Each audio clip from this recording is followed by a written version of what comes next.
Halo semuanya, jadi kami dari kelompok satu di sini pada mata kuliah Arsitektur Dunia akan mempresentasikan mengenai materi arsitektur kuno dan juga masa prasejarah dengan saya Nilus Susanti dan rekan saya Nyoman Banutriana. Oke, next.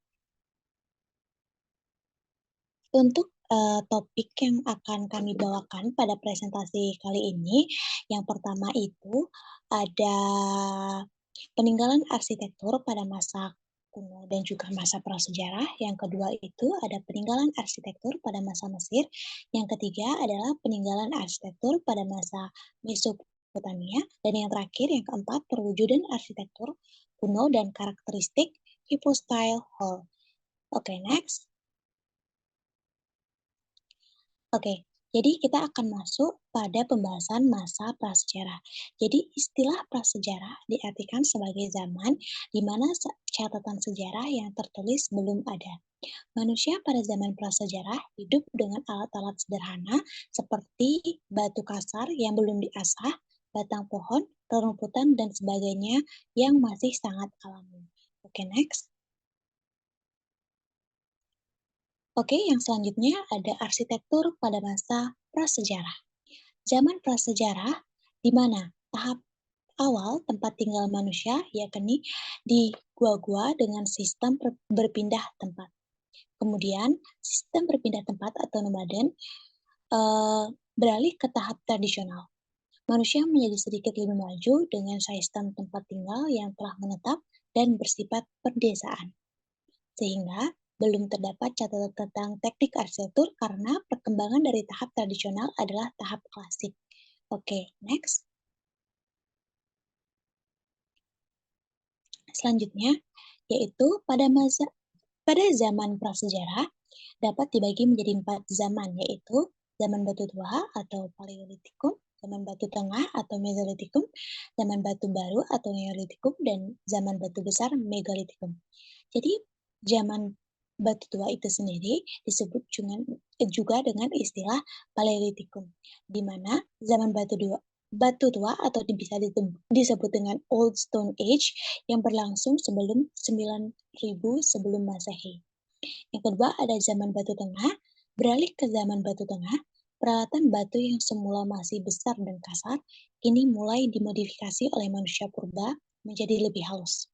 Zaman batu tengah berlangsung sekitar 9.600 sebelum Masehi. Oke, next. Kita akan lanjut ke yang selanjutnya ada zaman batu baru. Zaman batu selanjutnya adalah zaman batu baru, di mana juga disebut dengan Neolitikum.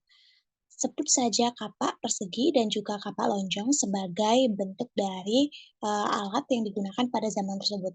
Zaman ini berlangsung sekitar 9.000 sebelum Masehi sampai 3.000 sebelum Masehi. Yang selanjutnya yaitu zaman batu besar.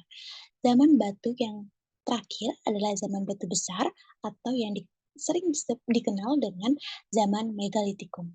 Disebut dengan zaman batu besar karena beberapa produk yang dihasilkan pada zaman ini berupa kebudayaan, bangunan yang menggunakan batuan-batuan besar.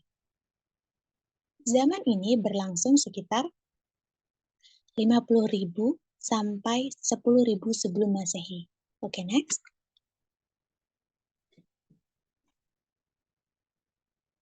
Oke, kita akan masuk mengenai peninggalan zaman batu tua, di mana terdapat Gua Lascaux di French. Gua Lascaux ini adalah gua yang di dalamnya mengandung beberapa seni prasejarah.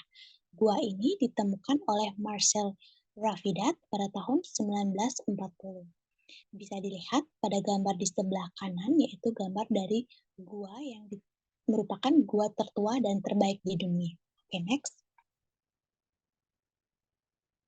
Berikut ada primitive hut, di mana struktur sederhana yang terbuat dari batu, tanah, tumbuhan maupun tulang binatang.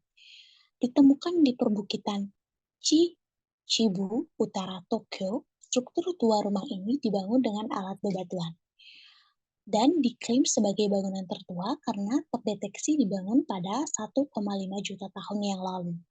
Berikut adalah gambarnya, bisa dilihat di sebelah kanannya gambar dari primitive hut itu sendiri yang ditemukan pada utara Tokyo. Oke, selanjutnya berikut ada Live on the Floor di Scotland. Pada gambar di samping memperlihatkan organisasi wilayah pada sebuah masyarakat prasejarah di Scotland. Kegiatan memasak karena ada sebaran abu atau perapian, perkakas batu, dan pecahan bom. Pada sisi barat daya juga ada benda pot rusak 5/16 atau bisa ditentukan pecahan pot dari tanah liat. Lantai pada area tempat tinggal ini agak ditinggikan dengan tumpukan tanah dan rumput. Dan beberapa bagian terdapat dinding panahan yang rendah. Oke, lanjut. Berikut adalah peninggalan zaman Batu Tengah, di mana berikut yang bernama sampah dapur atau Jokkonmotiker yang berasal dari bahasa Jerman, Jokken yang berarti dapur, lalu Moding artinya sampah. Bila diterjemahkan secara utuh, artinya tumpukan sampah dapur berupa cangkang dan kulit kerang. Biasanya memiliki ketinggian mencapai 7 meter. Selain itu, ditemukan pula kapak genggam yang mempunyai tampilan berbeda dengan kapak genggam peninggalan zaman Paleolitik. Oke, next. Berikut peninggalan zaman Batu Tengah merupakan kapak genggam atau fable dari Sumatera.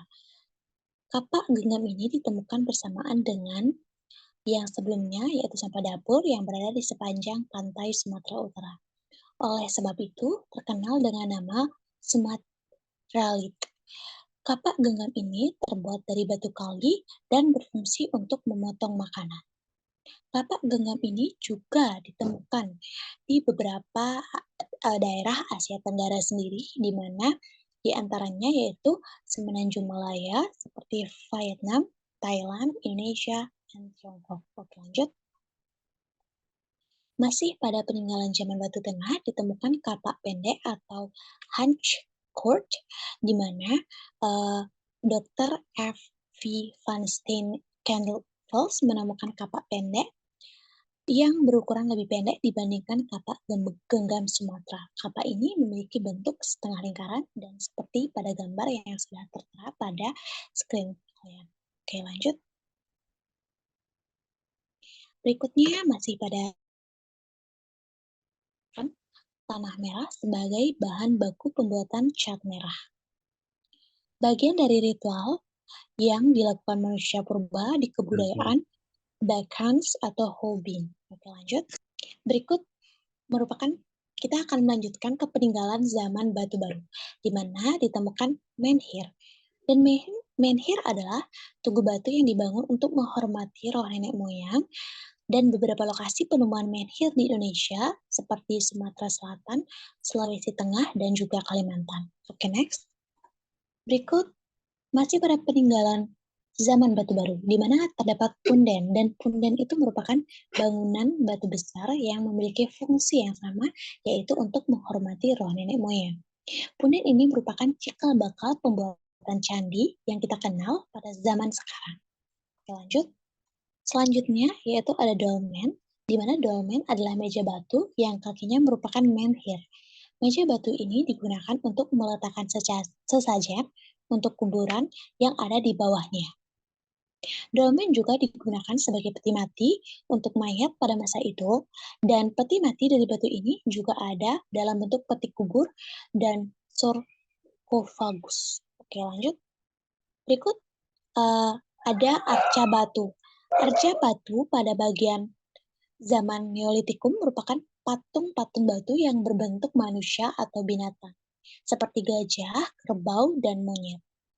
Munculnya kebudayaan ini sudah mulai pada peralihan ke zaman logam, yaitu zaman perunggu. Oke, lanjut. Nah, berikut adalah peninggalan zaman batu besar. Atau yang pertama itu ada sarkofagus. Sarkofagus adalah keranda yang terbuat dari kayu dan bentuknya seperti lesung yang dilengkapi dengan tutup. Dan fungsi dari sarkofagus adalah untuk mengangkat mayat dari rumah ke tempat pemakaman. Oke, lanjut.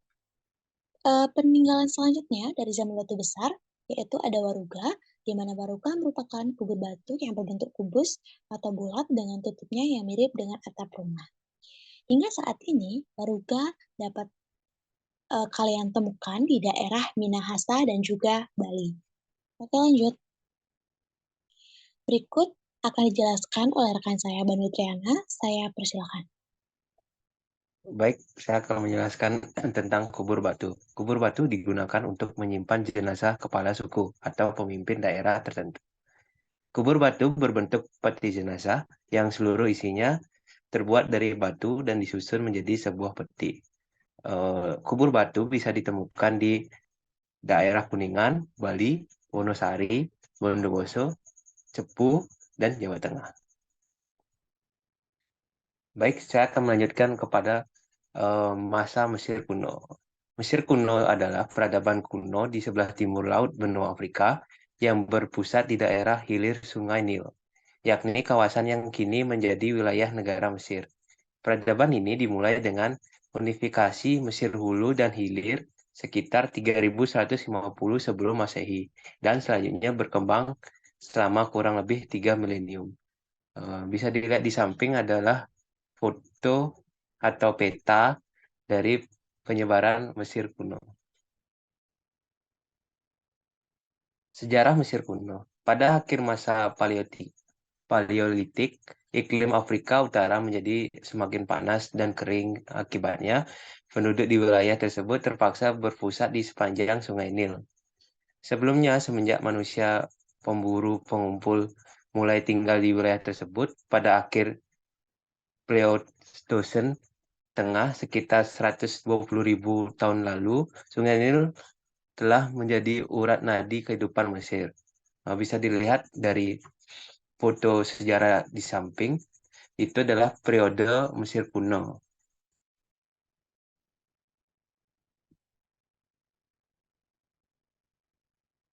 Baik, selanjutnya ada arsitektur pada masa Mesir kuno.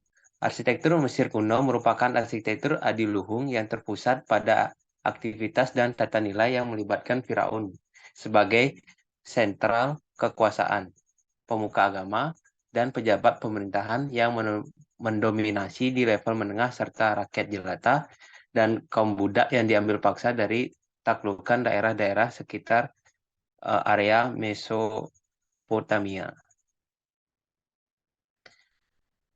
Selanjutnya ada peninggalan zaman Mesir kuno, yaitu yang pertama ada piramida Agung Giza.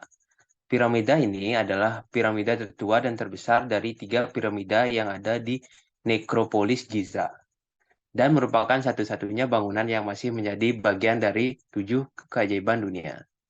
Dipercaya bahwa piramida ini dibangun sebagai makam untuk Firaun dinasti keempat Mesir, yaitu Khufu, dan dibangun selama lebih dari 20 tahun dan diperkirakan berlangsung pada sekitar 2560 sebelum Masehi.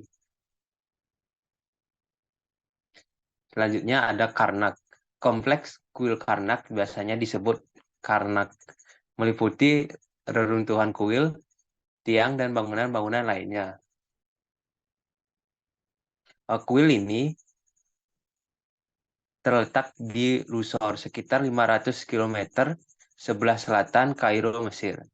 Pada tahun 323 AD, Konstantin yang Agung mengakui agama Kristen dan pada tahun 356 memerintahkan penutupan semua kuil pagan, karena pada saat itu hampir sepenuhnya ditinggalkan dan gereja-gereja Kristen didirikan di dekat reruntuhan. Selanjutnya ada masa Mesopotamia. Mesopotamia adalah sebuah wilayah historis di Asia Barat yang terletak pada daerah sistem 2 sungai besar, Efrat dan Tigris, di bagian utara Bulan Sabit Subur. Pada saat ini, daerah ini menjadi bagian Republik Irak atau dalam pengertian yang lebih luas juga mencakup beberapa bagian yang sekarang menjadi wilayah Iran, Kuwait, Suriah, dan Turki. Di samping adalah gambar peta dari masa Mesopotamia. Baik, selanjutnya ada arsitektur pada masa Mesopotamia. Arsitektur Mesopotamia adalah arsitektur kuno wilayah sistem sungai Tigris Efrat yang mencangkup beberapa budaya berbeda dan mencakup periode dari milenium ke-10 sebelum Masehi hingga abad ke-6 sebelum Masehi. Di antara pencapaian arsitektur Mesopotamia adalah pengembangan perencanaan kota, halaman rumah, dan figuran. Juru tulis mempunyai peran sebagai arsitek dalam merancang dan mengelola konstruksi untuk pemerintah, bangsawan, atau keluarga kerajaan. Berikut ada peninggalan zaman Mesopotamia. Yang pertama ada Babylon yang berada di Irak. Babilonia adalah kota kuno yang terletak di hilir Sungai Efrat di selatan Mesopotamia. Babilonia berfungsi sebagai pusat kebudayaan dan politik utama di wilayah yang berbahasa Akkadia, dengan para penguasanya yang mendirikan dua kerajaan penting pada zaman dahulu, yaitu Kekaisaran Babilonia kuno pada abad ke-18 sebelum Masehi dan Kekaisaran Neo-Babilonia pada abad ke-7 hingga ke-6 sebelum Masehi. Selanjutnya ada Nibru di Irak. Nibru merupakan salah satu kota Sumeria yang paling kuno. Lokasi ini adalah tempat ibadah khusus Dewa Sumerial Enlil, atau bisa disebut dengan Tuan Angin, penguasa kosmos, tunduk pada An sendiri. Nippur terletak di Nufar modern, Afak, Kegubernuran Al-Aqdisiyah, Irak. Selanjutnya ada Sigurat Ur yang berada di Irak. Sigurat Ur berarti rumah yang pondasinya mengakibatkan teror. Sigurat ini terletak di kota Ur di dekat Nasiriyah, provinsi Diyar, Irak.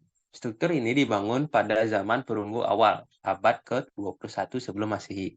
Tetapi sudah menjadi reruntuhan pada abad ke-6 sebelum Masehi pada masa Neo-Babilonia, sebelum direstorasi oleh Raja Nabonidus. Runtuhan ini diekskavasi pada tahun 1920-an dan 1930-an oleh Sir Leonard Woolley.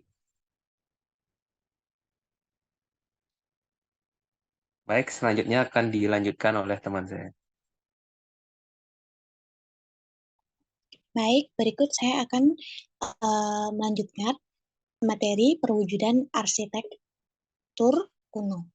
Oke, yang pertama itu merupakan salah satu peradaban atau perwujudan dari arsitektur kuno yang bernama Aula Great Hypostyle yang berada di Mesir. Dan tidak hanya merupakan aula termegah atau di Karnak dan seluruh Mesir, aula ini juga memiliki dekorasi yang paling mewah.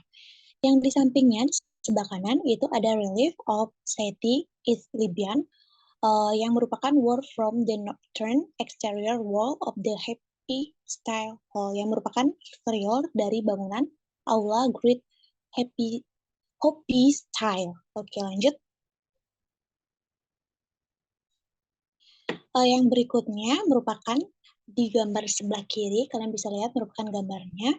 Yang paling atas itu ada Parthenon atau kuil paganism yang berada di Yunani. Merupakan salah satu contoh arsitektur tradisional Yunani yang nantinya akan menjadi langganan arsitektur klasik Yunani dan hingga sekarang masih digunakan dengan baik. Selanjutnya yaitu ada kuil Parthenon yang merupakan permata Archpolis yang dibangun dengan marmer Patelik. Parthenon merupakan bangunan yang sangat menonjol dan merupakan pusat dari Archopolis dan merupakan dibangun sekitar 447 sampai 432 sebelum Masehi. Oke, lanjut.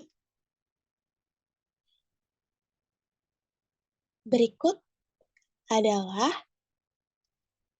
pembahasan atau materi dari hypostyle halls, di mana kebanyakan kuil yang berada di Mesir memiliki aula hypostyle. Hypostyle itu sendiri adalah sebuah istilah Yunani, lebih tepatnya istilah dari Yunani kuno yang merupakan atau yang menunjukkan suatu bangunan yang memiliki deretan kolom yang menopang atapnya. Bisa dilihat pada gambar yang sudah kami tampilkan, dari mana satu atau dua pilar kayu sederhana tipe gaya candi biasanya memiliki setidaknya 4 kolom batu. Kolom di sepanjang poros tengah dibangun lebih tinggi dari yang lain untuk menopang atap yang lebih tinggi di bagian tengah.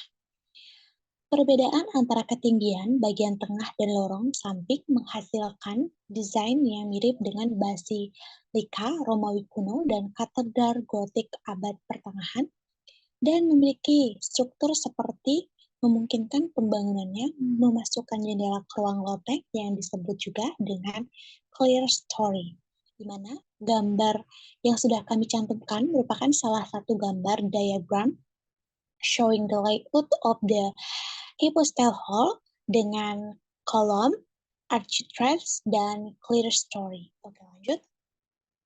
Nah, kita masuk di conclusion, di mana zaman sejarah merupakan tahap awal tempat tinggal manusia, yakni di gua-gua dengan sistem berpindah tempat atau sering kita dengar dengan nama nomaden. Dengan itu, arsitektur adalah bukti sejarah peradaban manusia.